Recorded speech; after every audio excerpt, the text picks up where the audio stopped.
दोस्तों, आदाब, सलाम, नमस्कार। आज के एपिसोड में हम बात करेंगे केसी त्यागी के बारे में। आखिर केसी त्यागी ने जेडीयू के राष्ट्रीय प्रवक्ता के पद से इस्तीफा क्यों दे दिया? इसके पीछे सियासी क्या कारण हो सकता है? दोस्तों, जैसे ही उनके इस्तीफे की खबर आई, सियासी गलियारों से लेकर आम व खास तक कई तरह की चर्चाएं होने लगी। अलग अलग तरीके से लोग कयास लगाने लगे, लेकिन पूरी बात सामने नहीं आई। हम आपको बताने की कोशिश करेंगे कि आखिर केसी त्यागी ने इतना बड़ा फैसला क्यों लिया।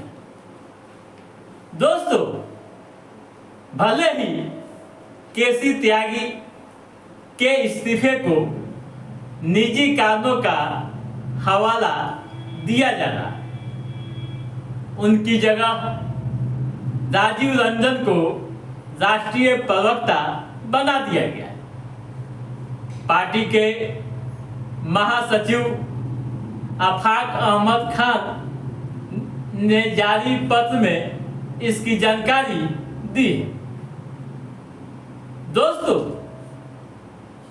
पार्टी भले ही इसे निजी कारण बता रही है, लेकिन राजनीतिक गलियारों में कुछ और चर्चाएं हो रही है, कुछ और बहसें हो रही है।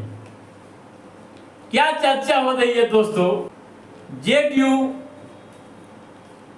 के एक लंबे समय से प्रमुख चेहरा रहे केसी त्यागी के हालिया बयानों के कारण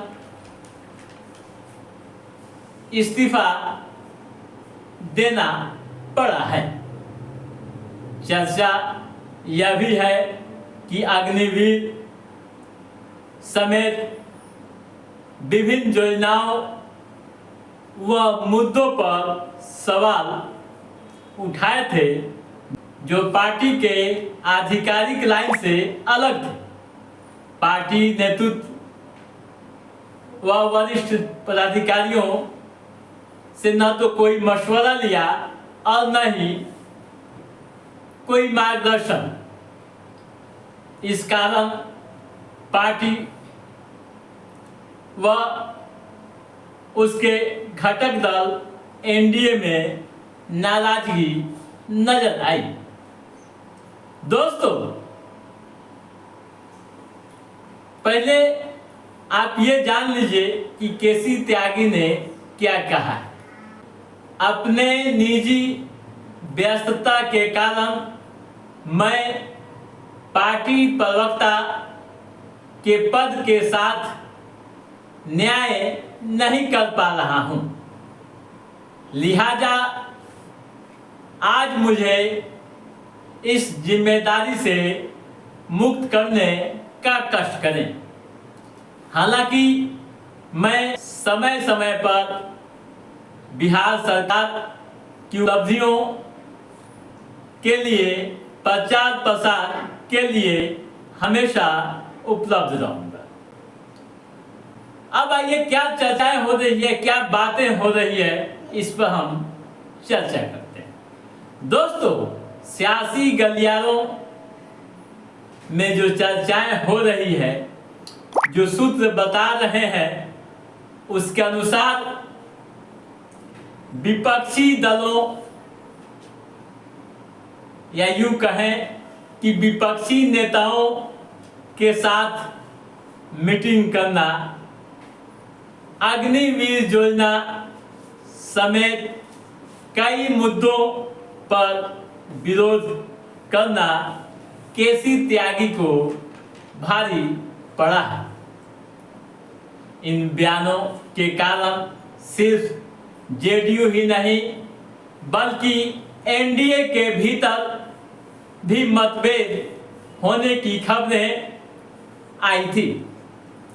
दोस्तों, खासकर विदेश नीति के मुद्दे पर नाराजगी अधिक बढ़ी थी। 25 अगस्त को दिल्ली में फिलिस्तीनी नेता मोहम्मद मकरम बलावी से विपक्षी सांसदों के एक प्रतिनिधिमंडल ने मुलाकात की थी। उस समय विपक्षी नेताओं के साथ,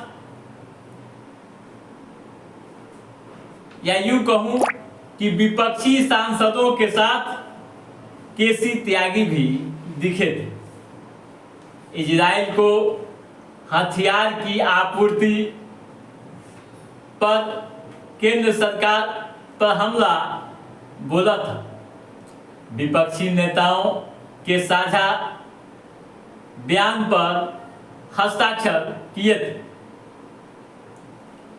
जो बयान आया था दोस्तों,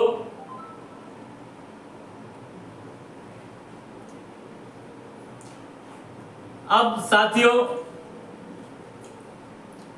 दोस्तों अब मैं कुछ हाल के दिनों में त्यागी जी का जो बयान आया था, जिसको लेकर एनडीए में मतभेद हुए थे, उस पर हम एक नजर डालते हैं। पहला बयान 6 जून 2024।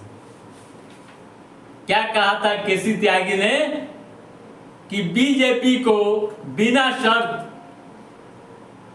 सपोर्ट, बिहार को विशेष राज्य का दर्जा मिले और अग्निवीर योजना की समीक्षा हो। उसके बाद 8 जून का जो बयान आया था वो भी काफी मायने रखता है। इंडिया ब्लॉक की तरफ से नीतीश कुमार को प्रधानमंत्री पद का ऑफर आया था, उन्होंने ठुकरा दिया। 25 अगस्त को देखें।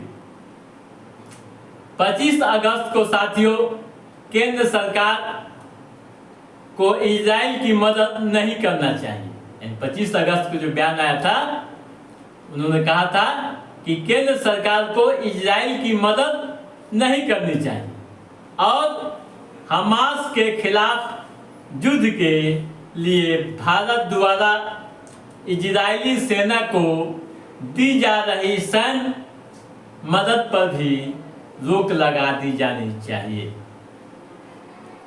यह हाल के दिनों का बयान है, जिसको लेकर कई तरह की अटकलबाजी शुरू हो गई थी, मतभेद होने की बातें आ रही थी। दोस्तों